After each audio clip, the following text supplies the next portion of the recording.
वहीं अमेरिका का डूम्सडे विमान एक्टिव। एक और बड़ी खबर है जहां कैलिफोर्निया के एयरपोर्ट में E-4B की लैंडिंग को लेकर खबर। C-17 ग्लोब मास्टर के साथ डूम्सडे प्लेन तैनात। 51 साल में यह पहली बार है जब लॉस एंजलिस में E-4B दिखा है और अमेरिका का फ्लाइंग न्यूक्लियर बंकर है E-4B विमान।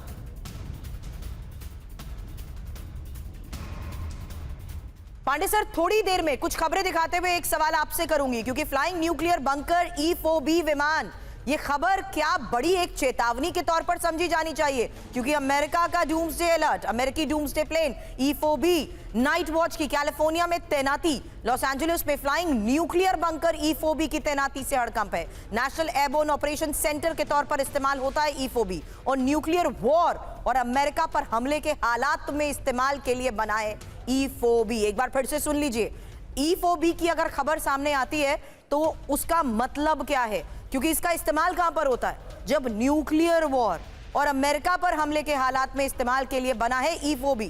और आमतौर पर E-4B की मूवमेंट को बहुत सीक्रेट रखा जाता है, लेकिन इस बार हालात अलग हैं, इसलिए एक्सपर्ट से अगला सवाल इसको लेकर होगा। उससे पहले बड़ी खबर है, वेनेजुएला के बाद अमेरिका की क्यूबा में ऑपरेशन की तैयारी और ये कैरिबियन क्षेत्र में अमेरिकी सैन्य तैनाती को लेकर एक और बड़ी खबर है।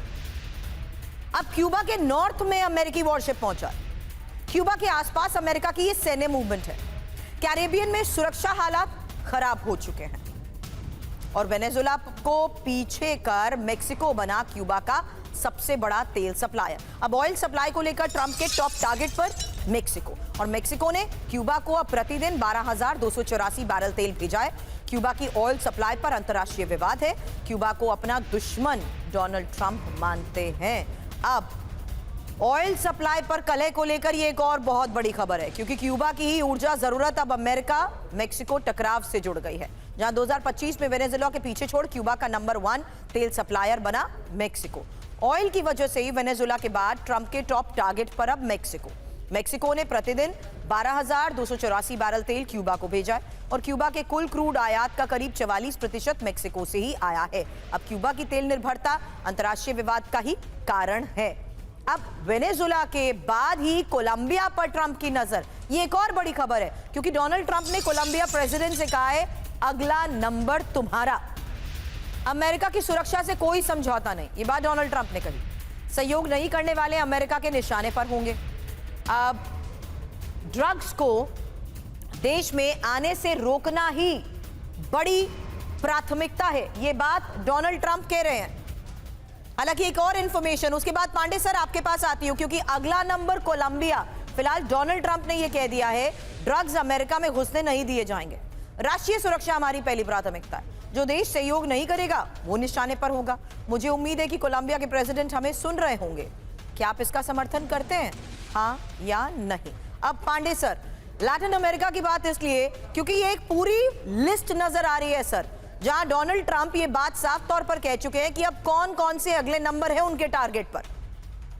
देखिए, दो बातें हैं। अगर जिस प्रकार से कहते हैं ना कि आम भाषा में, लोकचाल की भाषा में, कि रायता बहुत फैला दिया गया है और अब जो ट्रंप है उसको संभालने में उनको दिक्कत हो रही है, क्योंकि आपने एक एक्सेस खोल दिया वेनेजुएला की तरफ। एक तरफ आप बोल रहे हैं कि हम ग्रीन लैंड पर लेना चाहते हैं, दूसरी तरफ आप सीरिया पर अटैक करते हैं, तीसरी तरफ आप ईरान के खिलाफ अब जा रहे हैं, चौथी दफा जो है उनकी मिडिल ईस्ट में बाकी कहाँ उनके हित हो सकते हैं वो देख रहे हैं। चाइना के खिलाफ भी उनको लड़ना है, पुतिन को भी कंट्रोल करना है, तो बहुत सारी चीजें एक साथ करने में जो होता है कि जो मुख्य उद्देश्य है उससे भटक जाते हैं। अब जहां तक बात है कि डूम्सडे की आपने प्लेन की बात की, तो निश्चित रूप से इसको फ्लाइंग पेंटागन भी कहा जाता है और ये इंडिकेशन है कि भाई कहीं कुछ बड़ा होने वाला है। ध्यान रहे कि मेरे ख्याल से पुतिन की नजरों में इससे बेहतर मौका नहीं होता जब अमेरिका अपने आप से जूझ रहा है, नाटो कंट्री उसके खिलाफ है, नाटो कंट्री भी अस्तित्व का अपना खोज रहे हैं, क्योंकि नाटो लगभग समाप्ति की ओर है। मिडिल ईस्ट में जो है वो तनाव ईरान और इजराइल के साथ जो इक्वेशन बन रही है, अमेरिका शायद वहां अटैक करे, जिसकी संभावना मुझे कम लगती है।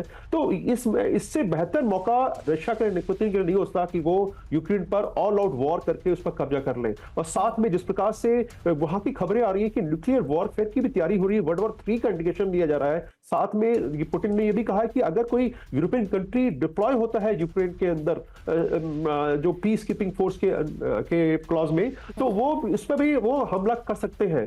तो ये सब जो है इंडिकेशन है कि शायद विश्व है इस फ्रंट से भी कुछ और खबरें दिखाना चाहती हूँ सर, लेकिन इस बीच एक और बड़ी खबर यह है कि वेनेजुएला और ग्रीनलैंड विवाद के बीच ट्रंप ने एक और बड़ा दावा कर दिया, अंतर्राष्ट्रीय कानून की कोई जरूरत नहीं।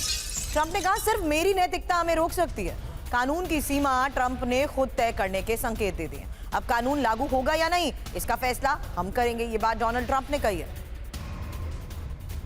यानी ट्रंप से कानून, कानून से ट्रंप नहीं। डोनाल्ड ट्रंप ने क्या कहा सुनिए, मुझे अंतर्राष्ट्रीय कानून की जरूरत नहीं है, हम खुद तय करेंगे कब लागू होगा कानून। वेनेजुएला ग्रीनलैंड विवाद के बीच अंतर्राष्ट्रीय कानून पर ट्रंप ये दावा कर रहे हैं, कानून लागू होगा या नहीं इसका फैसला भी हम ही करेंगे। ट्रंप के दावे से वैश्विक नियम आधारित व्यवस्था को बड़ा झटका लगा है।